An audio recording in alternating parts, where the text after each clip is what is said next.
that's why I wanted to ask you, what is it that you hear in his playing, right? I mean, I've talked about what I hear in his playing. What do you hear in his playing? Why is he the bass player on La Costa, and all of that stuff? Like Oh information. yeah, yeah, yeah, yeah. You got it. Yeah, okay. Okay. So if you're ready, I'm going to Yeah. cap us in and we're going to get Thank you. going. Cool.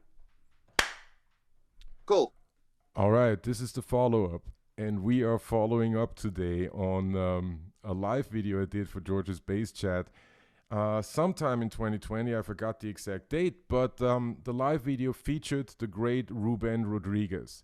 It was entitled The Gospel According to Ruben. And my guest today on the follow up is the mighty, mighty Buddy Williams. Buddy, thank you so much for making yourself available and welcome to the follow up. Thanks, George. Glad to be here, especially talking about my favorite instrument, the basses. You know, I live with y'all. I have to Hey, hang in there and fight for our bass players. no, and and we are so grateful that you do. So for those watching, for those listening, um, let me just give you a little bit of background. Um, Ruben Rodriguez is a bass player here in New York City. He's very prolific in what's called the Latin jazz scene, the Afro-Cuban jazz scene, but has also done a slew of recordings and dates and gigs with a number of artists outside of that particular field.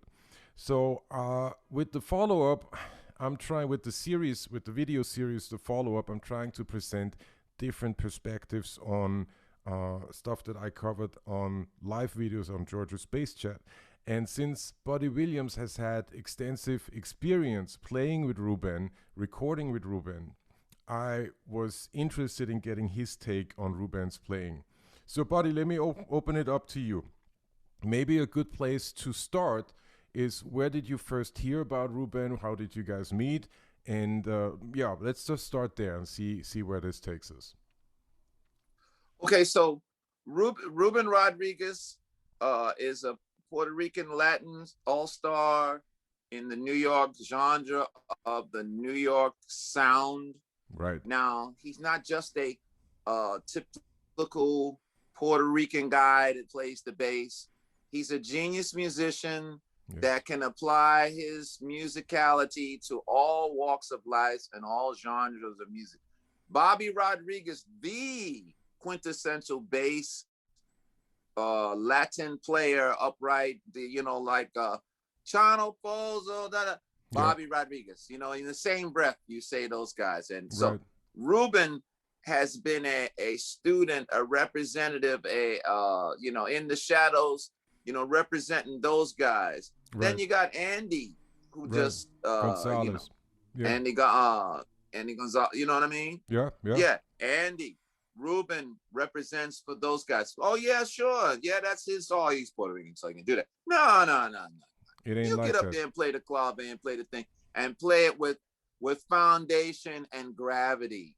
I Right. played with Ruben in all kind of different situations. Ruben was on the gig with me with the great Roberta Flack, the Exactly. University of Roberta Flack, brother. Yeah. Now, yeah, he knew how to play the Brazilian and the thing, but the Chuck Rainey funk, He's the got Jerry it. Jamont funk, Yeah. Yeah. the he there was no checking his whole card. He was there holding it down. And you know what I always say about y'all? Y'all are the gravity, and Mm-hmm. I'm just keeping the nails around the gravity, but y'all are the gravity, and we work Mm-hmm. together as a team. Great cat to have on your team. Thus why when it was time for me to try to do a Buddy Williams record, if you Right. want to call it that, Ruben played La Costa. He and I worked with Aziza and all of that, but we worked with Aziza Miller, Linda Williams, as they called her when she wrote the record, the song, and put it out with Natalie Cole. But La Right. Costa is a classic hit. You know what I mean? And Right. Ruben brought it all together. I put it to you this way, like I always said to you before, George, when you hire the right guys, you Mm-hmm. ain't got to worry about. I ain't got to worry about nothing but to sit there and play with y'all. We play together. It's Right. like the chef. When you have the right ingredients and you put it all together, all you got to do is put it in the oven and it comes out and dinner's ready. So Exactly. that's Exactly. how No. Ruben is on my side of the drums. I met him many years ago. Oh, Jorge Dalto. He Ruben brings Bobby Rodriguez. He represents Sal Cuevas, who's like Right. the Fender bass king of the Latin world. Yeah, Marcus. Yeah, Chuck Rainey. Yeah, Jerry Jamont. Yeah, I mean, he played on Broadway with you. Yeah. He Yeah. played Yeah. on Yeah. Broadway in my show in Motown for Luico. He he he played. Right. He came in. Nobody looked down there and said, "Who was that?" That's when you're good. When the conductor don't look down there and look and say, "Who is that?" So Exactly. he does a great job every time he comes, and he's a wonderful human being. And I'm gonna stop talking because I could keep going. No, no, I'm like, why stop? You know, No, but no, no, you know what I mean. but no, I gotcha. I totally gotcha. No, I mean, here's the thing. Like, what I tried to convey to the audience was that we have a number of players here in the city, right? That are incredibly prolific, and that might not always get the the center spread in the magazine. They might not get the cover page in the magazine, all of that. Nevertheless, they are here and their output is very, very real. If you just look at numbers in terms of how many recordings there are, how many years they have played with a certain artist, right? All of that is representative of their status and stature in the business, right? So that's, aside from me being a huge fan of Ruben's playing, right? Because I dig his sound, I love what he does with the music. It just it does something to me that stimulates me, right? I wanted to make sure that the audience has an understanding that no, we're talking about something very real here, right? In terms of recordings, in terms of all of that. Now let me just get back to what you just said, with the University of Roberta Flack, right? Because that is a gig that I believe a lot of people can understand. Okay, this is, you gotta bring it, right? What are some of the requirements? What did Ruben bring to this situation, right? What are some of the requirements, and how does it look from your perspective? Okay, so let one thing I forgot to say when I was saying all them things. Go Don't ahead. forget he plays the baby bass. Yes, yeah, yeah, He yeah, plays the baby bass, which is a dying art form. yeah. Yeah, that's true. He could play. He said he had to play your bass one time when he subbed for you and the Yeah. and the action and the thing. He still brought a great tone. Mm. He brings a clarity, Yeah. a foundation. I hate keep saying that word, but it's true. He brings a foundation to the music that Mm. you don't have to worry about. Yeah. Some boats be rocking back and forth like this, and you got to make sense of it. This stuff is very calm and smooth, Right. makes it very easy for us. Right. When Roberta Flack don't turn and look at you and say, "What the hell are you doing?" Right. You doing good. You're doing good. Never saw that with him. Right. Never Right. saw that with anybody. Even Tito, those things. But my in my world of when he and I were in the trenches, I Right. never saw anybody, shoot no darts at him. Right. So Right. that those we were on some rough gigs, but Right. he held it down Right. and look, you to play with a picky. Ooh, I'm gonna be in trouble. To play for a meticulous gentleman, see, I fixed my mouth, Yeah. Yeah. such as Mark Anthony. Everybody in the business knows about Mark Anthony. Mm. Let's start with J Lo, Mm. and then you can start with the other folks. But Mark Anthony, Ruben's right there. He flies Ruben there. He don't record. He don't do it without Ruben. That's So that true. says a lot because Miami got plenty of cats, man, Yeah. Yeah. that's throwing Yeah. down Yeah. and can do that. But there's something to be said about that. And Yeah. I, No, that I was I enjoy that his was sound. He gets a great sound and it's a distinct tone. yeah, yeah. That's one thing that Ruben actually sent to me. In the wake of the interview that I did with him, and that is a video of Mark Anthony in the studio, right? And talking about all their process and all of that. And it is very, very clear that they they don't need to write anything out. They communicate through the music because they know each other so well. Let me see if you are still with me. Buddy, say something because your thing is frozen. Hmm. Oh, there you are. You're back. Awesome. Can you hear me? No. Yeah, I heard you every word, but I didn't know Okay. I went anywhere, so I'm sorry. You totally. Should I check my Wi-Fi? I don't know what I'm Listen, doing. You know, it's kind of don't Brooklyn don't over here. don't worry. Don't worry about a thing. You live in Brooklyn. You know, I don't have to tell you. I know And this exactly. is a terrible Verizon commercial, but Hey, it's all good. But you touched on one sorry, thing that folks. is all good. I mean, this is not live, so I can cut, I can edit, I can do all of those things, right? One thing that I wanted to bring up is again, like, together with Ruben and the New York sound. I had Ruben on a panel conversation, with Francisco Centeno, with a bunch of other people. And it dawned on me, and that's kind of, in the subsequent live video with Ruben, it became very apparent. Here is someone who has studied the sound of this city inside and out, right? And with that, of course, the Puerto Rican influence, of course, the Afro-Caribbean influence, the Afro-Cuban influence, but everything. Like, somebody who's made, their life, who's made the sound of the city their life, right? And that, I thought, was something that needed to be expressed to the audience, like that kind of commitment. What's your Right. take on that? Like, this is a big city. We're living in a big city. We have a lot of things going on. What is your take on how to navigate all of that? It's I refer to they hate when I say this, but I gotta refer to it because it's like the elephant in the room. The clave police. Right.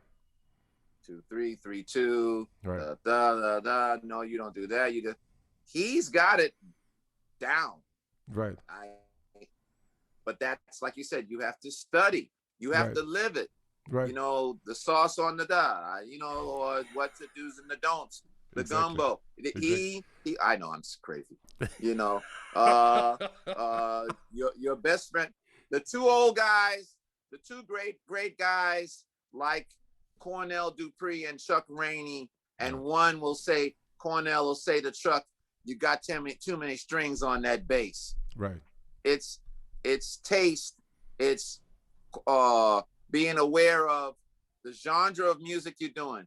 The 4-string, the 5-string, the baby bass, where to apply what, right, the touch, the upright bass, right, the baby bass, all of that. And that comes with, you can't buy that. There's no instant.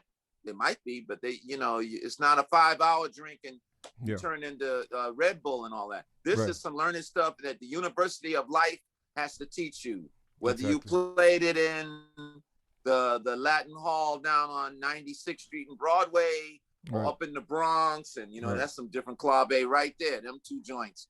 But I say that to say you have to live it. It's not a instantaneous thing, and it comes through study and application and getting your kinks and your nicks and stuff like that. Oh yeah, most definitely. No, that makes a lot of sense, and you make a lot of sense right now. This is very, very important. So, again, like, circling back to Ruben, circling back to the sound of the city, all of this is stuff that you have to experience, in other words, right? This is stuff that yes sir, takes, because it is so much. It takes time for you to get into your psyche. Takes time to become part of your musical DNA, right? When I hear Ruben play, yes sir, that's what I hear, right? I hear New York. I hear context, right? I just did an interview with Clint DeGannon, who spoke about, bad boy there. That's a bad dude, right? Who spoke about, right like, there. When he has, when he hears subs, he not only does he want to hear the right thing for the show, but he wants to hear the correct context, right? And I feel like with Ruben, I hear context, right? I hear exactly where he's coming from, where he wants this music to go, where he wants a particular song to go, and sure enough, like it becomes the song, right? So perhaps that's the takeaway that Yes. is Yes. for that might be beneficial for the audience, right? Now let's see, which we covered to a certain extent Roberta Flack, right? Let's go to La Costa. All right. So La Costa is an album. For those interested, I will put the link of where to get that song into the description of this video. But La Costa is a Buddy Williams song, right? It's a Buddy Williams production, and you put the band together. You rehearsed it, I guess, and your choice was Ruben, right? So take us Yes. take us through your process of how come Ruben. Let's see. Well, we played the song for a long time, many years, with the artist that wrote it, Aziza. You're right. But the song, first of all, is a classic that Aziza did when, just giving a backstory, Yeah, that yeah. Aziza wrote for Natalie Cole, and Right, she presented it to her, and the song was a big hit. And right, yeah, Natalie put some words to it, but Aziza wrote that song, and it has the little smooth thing there, a little a bossa thing going, but then you play the solo and take it to the next thing, and then bring it back. right. You got somebody that's already knows where you're gonna go. You don't have to Mm, worry about it. Yeah, we rehearsed it, but we lived it, and right, he knew where we were going. He knew what bass to bring. right. He knew, you guys have the processors and the this and the that. And he knew what bass to bring, the red one, the blue one. That's all I say about y'all's bass stuff. I never know. Y'all tell me later about the preamp and the Mesa Boogie and the thing and the rewound and the flat wound and all of that. I'm Most of the a time, we don't know Neanderthal, two either. pieces of stick and a scan, but it sounds good. It sounds Exactly, good. I exactly. know that when he's going to bring that, whatever bass he brings in there, Right, it'll sound good and it'll be right in the middle there. And the diva, she was the conductor of her song. right, You just let right, her off. Like I said, yeah, I asked everybody to come and play, but let's play our song. right, And she did it. Reagan Whiteside, great flute, right. everybody, and Will Downing. I was just gonna When bring I him sent up. him the track, Right. he sent back all of that, and then he said, I got a little carried away with John Lucien and Dori Kaimi. But Ruben and we all brought that flavor to him. Right, So right, that's why I said it like that, because we brought that flavor to him, and what we were trying to do to go from A, part B, the bridge and the solo, he took right, it there without going crazy right, and coming back, and we descended, and the thing was cool. People right. still play it on the radio. Thank you, folks. Yeah, But I would, I don't have to worry. When I right. call y'all, I know that I don't have to worry about what the bass is gonna do.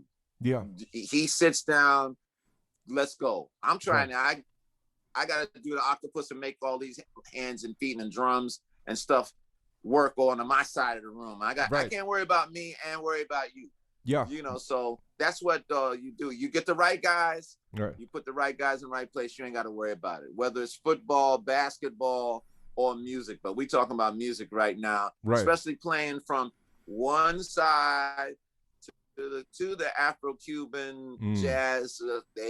They call it smooth jazz now because they don't want to give it up to the Afro-Cuban guys, but going mm. from one vibe to the next vibe to the next vibe.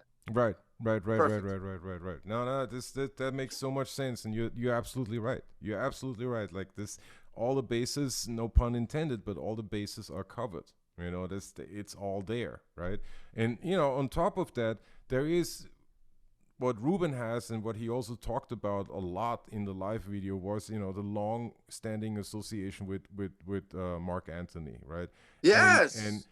that is something maybe you can, because you also have a couple gigs like that, or you had a couple gigs like that where it's 10, 20, 30 years of playing with an artist, right? Yes. Maybe expand on that a little bit and let people know what on your perspective, right? I mean, we only talk, you can only speak for yourself, but what do you think it Mark takes? Anthony, Mark Anthony loves Ruben because it's the same thing I just applied to what we said before. Mm, When Ruben comes, he ain't got to worry about what the bass is going to do. He can concentrate on singing or right, portraying what he wants within his music.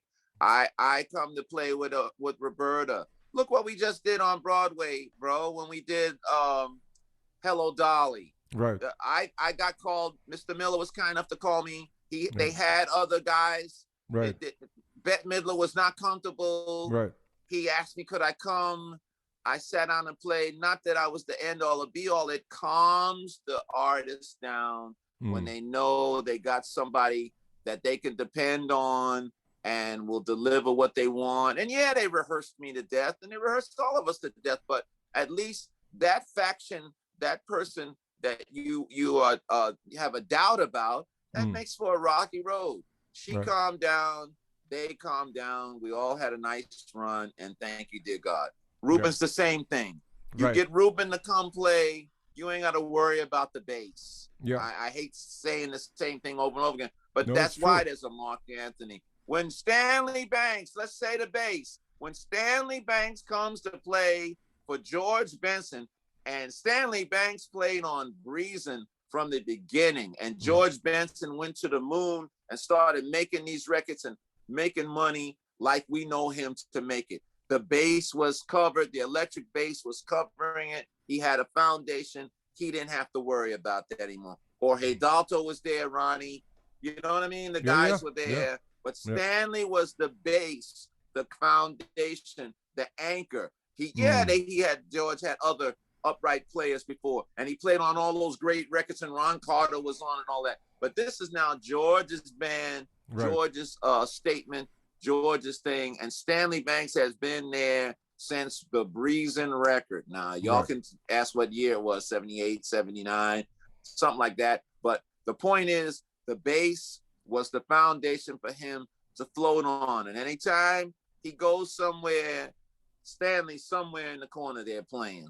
right, right, right. So there you have it. I mean that. Same thing with Ruben. Yeah, yeah. No, there you have it. The prerequisites, so to speak, for longevity of a partnership. You know, because at that point Yes. it becomes. I mean, of course, it's an employment situation, right? So somebody is the boss and somebody is the employee.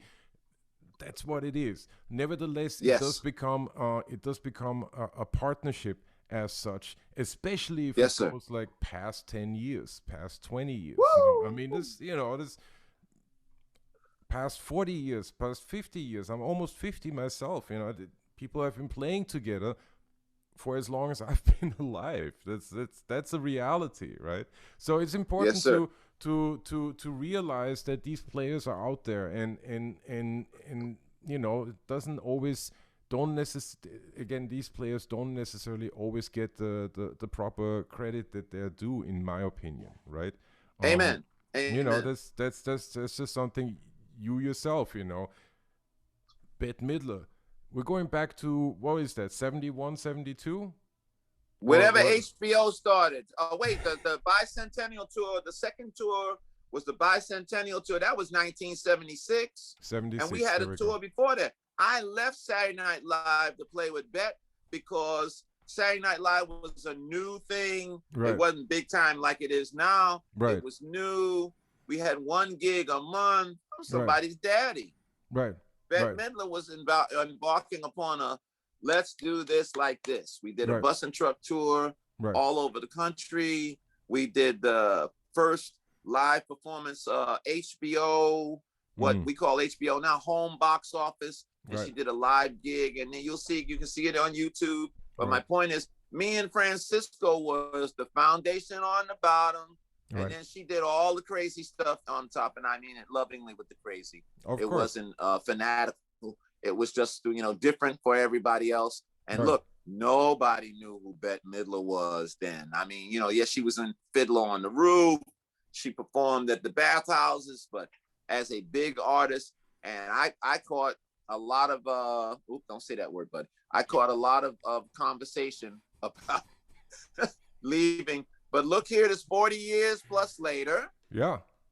she's a very, very influential star in the Right. music business and Right. a very nice lady. Right. And as quiet as it's kept, she's a good musician Right. to the best of her ability. And she knows what she wants when she wants it. And when Right. it's not right, she speaks up because she knows when it's right and she knows when it's wrong. Right. Some folks don't like that. Right. And in this world, it pays to you say it now, don't say it later, Right. so Right. I'm Right. Right. thankful Right. for her only because by her wanting what she wanted, and I ended up being the process of elimination in the situation. Going back to what you said, you get the right people in there to calm it down and it can get on to the next thing. The foundation's laid, then you can build upon that and go do what you want to do. So yeah, so important, so important. And again, like we're using your experience with Bette Midler as an example. We're using Ruben's experience yes, with Mark Anthony as an example, right? These are like examples yes, for sir. really long collaborations, really long partnerships, professional partnerships that that we need to find out. Like we're trying to find out what's the common denominator. Why is this length continuing, and perhaps what can we do, speaking for myself, speaking for the audience, what can we do to sort of get the common denominator qualities into our own playing, into our own being, to perhaps form these partnerships with whoever is out there. This doesn't have to be an established artist. It can be somebody, who's just coming up right now, but let's work on making sure that we are able to get to this place where we have long relationships, because there's something magical that comes from that, and it's very, very beneficial. I always say, if I may, I always say that folks need to learn as many styles as possible and kind of get it under your belt, or at least be familiar with it. It's just like a chef. You just don't make the same dish every night and you expect everybody to come to your restaurant and eat the same dish every night. You gotta, you gotta have several things to do that. The palate. Yeah, you gotta learn how to play like Ron Carter. You learn like Bobby Rodriguez, Andy Gonzalez, Frankie Centeno, George Farmer, but you also gotta learn how to play that reggae beat. You gotta learn how to play that Chuck Rainey thing, or at least know where they're coming from. And the guy you used to have to do, I'm talking about, from Motown. Jameson. Say his name. Jameson. Thank you. Because that's why I set you up there, brother. Sorry. But yeah, because let's talk about the guy playing with one finger. James Jameson. That's James Jameson. Finger. Yeah. All these boys are doing this, but one finger. Yeah. Going back and forth. And I mean, working it. Yeah. Working it. I saw a Marvin video live. I'm talking about the bass now. I saw a Marvin video live. He was right behind Marvin. You know what I'm talking about. I know. Marvin sideways playing the piano. They showed James, and you see that one finger going, and you know that bass part all your life. Yeah. You've heard it from baby to grown to grandpa. And you go, that's with one finger? Yeah. Bass. Foundation. Everybody wanted him to be there. The sound of Motown, Jameson. Yeah, them other guys later. But Jameson laid the foundation up. Here's what this is supposed to be. Same thing. You're talking longevity of guys that got to be in the room when it's time to do what you need to do. Jameson, I use that example. But his sound, they had some, and he used to play an upright. Yep. That's correct. He would go play at the jazz club and then come get the little the pork chop. As my but I gotta say it with Bob Cranshaw. Ooh, Bob Cranshaw, that's another one. Bob Cranshaw played the pork chop. He said, I had to take the pork chop to the gig. So he wouldn't have to look. Now you look how long Bob Cranshaw played with all those people. Oh yeah. Bags, Sonny Dizzy, Rollins. all Sonny Rollins, all of those people. Same thing. The base is the foundation, and then you can expound upon it after you have the right foundation. Right. Okay. I've Right, named right. all the bass players now. Sorry, George. No, this is Sorry, I'll be perfect. quiet. This is perfect. Don't be quiet. Like this. I want you to speak. I want people to hear what you have to say because that I know how important it is for me to hear that. So Yeah, I'm putting it out there because I believe it's important for people to hear that. It's you know exactly. that's all I can do really. I can only speak about stuff that is of interest to me, that makes me curious, or that where my curiosity is piqued. Um, and hopefully that's of interest to people out there, and hopefully they can distill information out of it. That's really that's all we can do to a certain degree, right? Yes, you know yes. so and part of that was me featuring Ruben because I'm a big fan of his playing, and I thought that here's a player who doesn't necessarily get all the credit that I think his work is due, and who works all the time. Let's not forget. Let's in all reality and all Hello. sincerity, works all the time. If he has like a week off, that's a rarity, but he works all the time, right? And that really is something that we as players supposedly are looking for, right? Yes, sir. I mean, that's what we do, right? If you're a player, you play, right? So let's take a look at the people who are great at doing it, and perhaps get some information from that, get some knowledge from that, and see where we can take that, right? So that And a was lot of the you guys, I gotta say this, a lot of you go for it. guys are the secret weapon to people doing what they do. Yeah, And never, because Ruben is on, yeah, okay, we've named all these classic people that you do know, right. but all these little Latin hits that you hear playing in these guys' cars Yeah, and banging on the internet, yeah, and they're getting these 2 million shares and things like that. Ruben's playing on that. that's true. That's true. Great bands that you don't know nothing about, and Right, there's Ruben in the corner right. playing the bass, and then you see the horn things, and then when you see the videos of these kids, and I don't mean it like that, but these young people that are the thing Mm. now, Right. the new thing. Ruben Rodriguez is still in today's thing, playing Right. Right. right there, and lending his blue bass, red bass, brown bass, you know what I mean, Yep. Yep. and killing, Yeah. killing, Killing. Yeah. No, I totally agree. I killing. totally agree, and that's an important point to make. That is a very very important point to make. It doesn't, it doesn't need to be the big shiny gig, but it needs to be work, right? It needs to be employment. It Yes, needs to be work, and it needs to have some sort of music. continuity, and perhaps good musical output, right? Um, Yes, Lord. so all of this, buddy, I cannot thank you enough. I think this is really really important stuff for people to hear, and I wanted to hear it. I wanted them to hear it from you, because I know that you guys have played together a lot. And it was, that's one of those things where I couldn't necessarily talk to anybody else about this. How you gonna talk Well, to I'm someone honored about and it? thank you for including me in your format, brother. You're Oh doing a great man, job, and thank you for this, because a lot of these kids don't hear this stuff, man. And I don't mean kids, I'm just saying a yeah, lot of yeah. people don't hear this stuff. And me getting old, yeah, a lot of these kids, you know what I mean? They need to hear this for Yeah. nothing else, you know? They Yeah, need to yeah, hear yeah, this. yeah. Yeah, no, I know how much I gain from conversations that I have with you, from conversations I have with Francisco, from with Ruben, with whoever, right? And therefore I thought that okay, let's put that out there and let's see what Buddy has to say about Ruben, because that is a perspective that's unique to Buddy, that nobody else on this planet will have, right?